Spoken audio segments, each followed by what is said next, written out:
Dieu ne nous demande pas de juger si quelqu'un mérite ou non notre aide. Il nous demande simplement d'aider. Restez avec nous dans Jouissez de votre vie.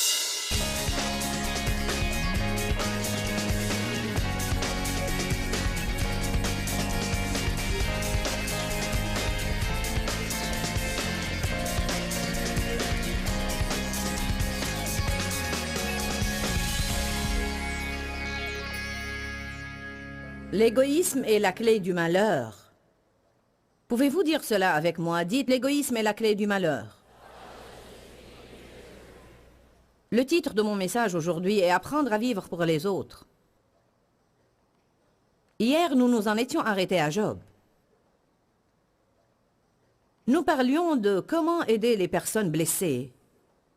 Parce que, pour ne pas être égoïste, nous devons marcher dans l'amour exprès. J'insiste sur exprès parce que ce sont des choses que l'on doit faire exprès. Vous ne pouvez pas attendre d'avoir envie de servir, de bénir et de donner. Parce que ce dont nous aurons envie tous les jours, c'est de quelqu'un qui fera quelque chose pour nous. Je pense que tout ce que je peux faire, c'est vous demander de me croire. Que non seulement j'ai étudié la parole de Dieu durant de nombreuses années, mais que j'ai également essayé de marcher avec Dieu. Et maintenant, je sais parfaitement ce qui marche et ce qui ne marche pas. J'ai appris ces choses après de douloureuses expériences et je peux vous épargner des souffrances. Si seulement vous m'écoutiez. La Bible dit que les jeunes croyants doivent écouter leurs aînés. Amen. J'étais très égoïste et égocentrique et j'aurais toujours une tendance à l'être si je ne me battais pas contre ça tous les jours de ma vie. Nous avons à combattre le bon combat de la foi et nous devons combattre notre nature égoïste et égocentrique. La Bible nous dit que nous vivons dans des temps où les gens sont extrêmement égoïstes et égocentriques, totalement absorbés par eux-mêmes. Dans les derniers jours, cette situation ira de pire en pire, en pire, en pire, en pire. Il est dit des temps difficiles à supporter. Je réalise que je suis en fait vraiment éplorée de la manière dont tant de chrétiens agissent, et notamment du manque de reconnaissance. Il semble que peu importe ce que vous faites pour les gens, il y a cet esprit avide qui veut toujours encore et encore et encore. Rien de ça n'est en accord avec la parole. Ce que nous avons à faire, c'est de chercher des gens dans le besoin. Nous devons être sensibles au Saint-Esprit pour entendre ce qu'il nous dit de faire pour les autres et il y a tant de choses que nous pouvons faire pour les autres. De petites choses, de grandes choses, mais souvent ce sont les petites choses qui sont les plus signifiantes pour les gens. Chacun de vous ici a une onction de Dieu pour faire de petites choses. Jésus lui-même a fait de petites choses que, souvent dans notre vie, nous pourrions trouver insignifiantes tant et si bien que nous les négligeons. Et pourtant, Jésus a fait ces choses à titre d'exemple. Nous allons en voir certaines aujourd'hui. Job a dit quelque chose d'absolument incroyable. J'ai conclu avec cela la nuit dernière, mais j'aimerais commencer avec cela aujourd'hui. Job 31, verset 16. « Ai-je refusé aux indigents ce qu'ils désiraient? Ai-je fait languir les yeux de la veuve? » Verset 17. « Ai-je mangé seul mon morceau de pain sans que l'orphelin puisse en manger? Non, dès ma jeunesse, l'orphelin a grandi avec moi comme avec un père. Et dès le ventre de ma mère, j'ai guidé la veuve. » Bon, Dieu semble donc avoir une place spéciale dans son cœur pour les enfants sans parents et pour les femmes sans mari, à moins bien sûr qu'elle n'ait été appelée et qu'elle n'ait été ointe par Dieu pour une vie de célibat. Et il se trouve de telles personnes. La Bible nous en parle. Une femme ayant été mariée et qui a perdu son mari et une femme veuve. Mais aussi, il y a aujourd'hui beaucoup de personnes divorcées. C'est également un type de veuvage. Nous pouvons adopter l'attitude froide qui consiste à dire « si tu avais demandé à Dieu, tu n'aurais pas épousé la mauvaise personne et tu ne serais pas dans cette situation. »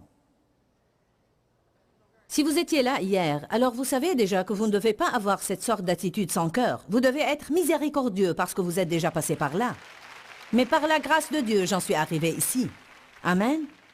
Dieu ne nous demande pas de juger si quelqu'un mérite ou non notre aide. Il nous demande simplement d'aider. Je vais le redire. Dieu ne nous demande pas de juger si oui ou non quelqu'un mérite notre aide. Il nous demande seulement d'apporter de l'aide. Dieu ne nous a pas appelés à juger les gens, mais à les aider. Il aide sans arrêt des personnes qui ne le méritent pas, et j'en fais partie.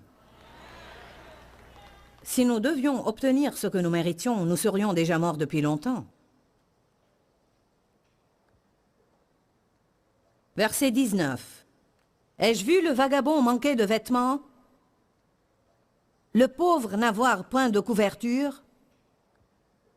Parlons de vêtements. Tout ce que nous avons à faire est de regarder là où nous travaillons, qui n'a apparemment que 3 ou 4 tenues, qui porte systématiquement encore et toujours la même chose, ou bien quelles sont les personnes dont les habits n'ont pas été à la mode depuis un long moment.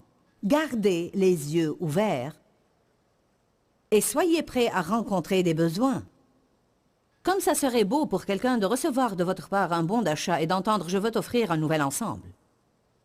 Ou bien exercer votre foi et arriver au point de dire à quelqu'un « j'aimerais t'offrir une nouvelle garde-robe ». Nous devons penser plus grand, et pas seulement quand il s'agit de ce que nous pourrions obtenir, mais penser plus grand quand il s'agit de ce qu'on peut donner. Allez maintenant. J'ai commencé à croire Dieu il y a 3 ans que je serais capable de donner des maisons, des voitures, envoyer des personnes en vacances, des personnes qui n'avaient jusque-là jamais pu se le permettre, acheter à des gens une maison entièrement meublée, ou bien une garde-robe tout entière. Ne le croyez pas seulement pour vous-même. Croyez pouvoir être capable de faire de plus grandes choses pour les autres. Si vous faites cela, évidemment que vous allez être béni, car pour être en mesure de faire cela, vous devez avoir plus. La Bible dit dans Jacques, chapitre 4, que nous prions pour des choses que nous n'obtenons pas, car nous les demandons avec des motifs mauvais et égoïstes. Obtenir quelque chose pour en fait être le seul à en profiter. Donc, une fois encore, si nous demandons à Dieu de nous bénir afin d'être une plus grande bénédiction, spécialement Seigneur, bénis-moi, fais quelque chose dans mes finances, interviens au point que je puisse acheter une voiture à quelqu'un.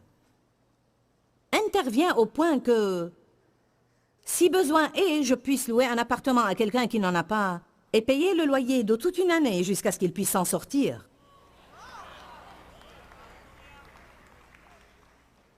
Aide-moi, Seigneur, à être capable d'acheter de beaux meubles à quelqu'un qui n'en a pas, à être capable de les emmener dans une galerie et de leur dire « Prenez ce budget, choisissez ce que vous voulez. » Oh, comme c'est merveilleux d'être en mesure de pouvoir bénir les autres. Je veux dire que votre cœur commence à chanter de joie. Ne restez pas là à penser « Oui, ça serait bien si j'avais l'argent pour faire ça. » C'est de cette attitude gênante et stupide dont on a besoin de se débarrasser. On commence comme on peut. Mais si vous commencez avec ce que vous avez, Dieu vous rendra plus capable. Mais voilà ce qui arrive à tellement de gens. Ils commencent à semer, ils améliorent leur situation et ensuite ils ne sèment pas davantage. Chaque fois que notre situation s'améliore, il faut augmenter la semence. Et je vais me permettre de dire quelque chose de fort. Ne vous contentez pas de donner seulement la dîme. Il y avait une dîme sous la loi. Que devrions-nous pouvoir faire sous la grâce?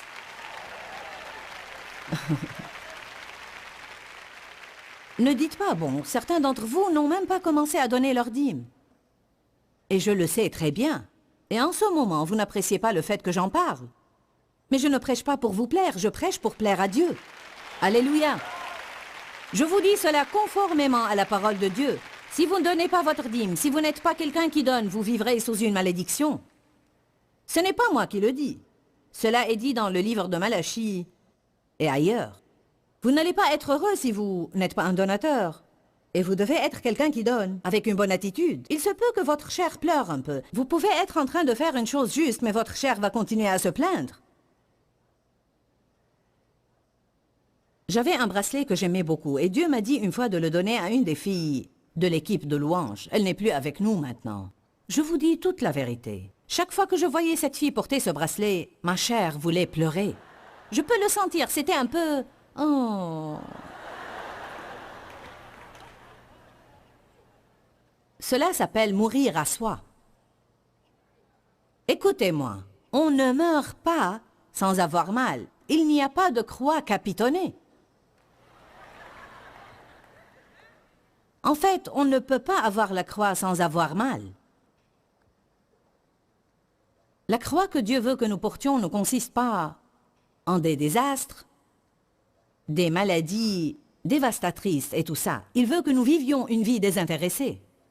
Donc il a des choses, j'aimerais que nous parlions aujourd'hui des choses créatives que nous pouvons faire pour les autres. Nous avons 5 semi-remorques qui transportent notre matériel d'une conférence à l'autre avec des chauffeurs, dans chacune d'elles, et donc ils s'arrêtent et mangent ensemble souvent. Et l'un d'eux m'a dit la nuit dernière que plusieurs fois, et je pense qu'il m'a dit que presque chaque fois qu'ils s'arrêtaient, il y a cet accord entre eux de se cotiser et tous y mettre un peu d'argent pour pouvoir payer l'addition de quelqu'un qui se trouve dans le restaurant. Alors ils entrent et se disent « D'accord maintenant, qui sera notre cible ?» Et ils commencent à prier jusqu'à ce que l'un d'eux suggère « Que pensez-vous de ce couple de retraités là-bas ?» Ou de cet homme-là, cet homme qui semble si découragé, ou bien de ce jeune couple là-bas avec ses 4 enfants. On est d'accord, c'est le bon. Ensuite, ils se procurent l'addition auprès d'une serveuse et puis, secrètement, la payent. Et c'est beaucoup de plaisir d'observer la réaction des gens.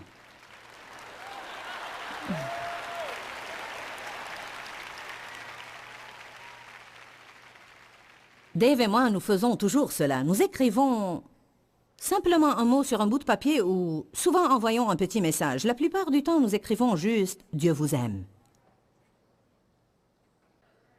Vous êtes spécial, Dieu vous aime. Vous ne savez pas combien ces choses vont toucher le cœur des gens. Vous ne pouvez pas savoir. Donc, vous devez être plus audacieux si vous voulez devenir un donateur radical. Que se passera-t-il quand Dieu vous demandera de faire des choses pour des étrangers? Parfois, cela ne nous dérange pas si nous savons que nous serons appréciés. Bonjour. Qu'en sera-t-il lorsque vous commencerez à faire des choses dans le secret, lorsque vous commencerez à faire des choses pour des gens que vous ne connaissez même pas? Waouh! Cela rend le diable fou. Certains ici ont leurs propres idées à cet égard. Dieu vous a certainement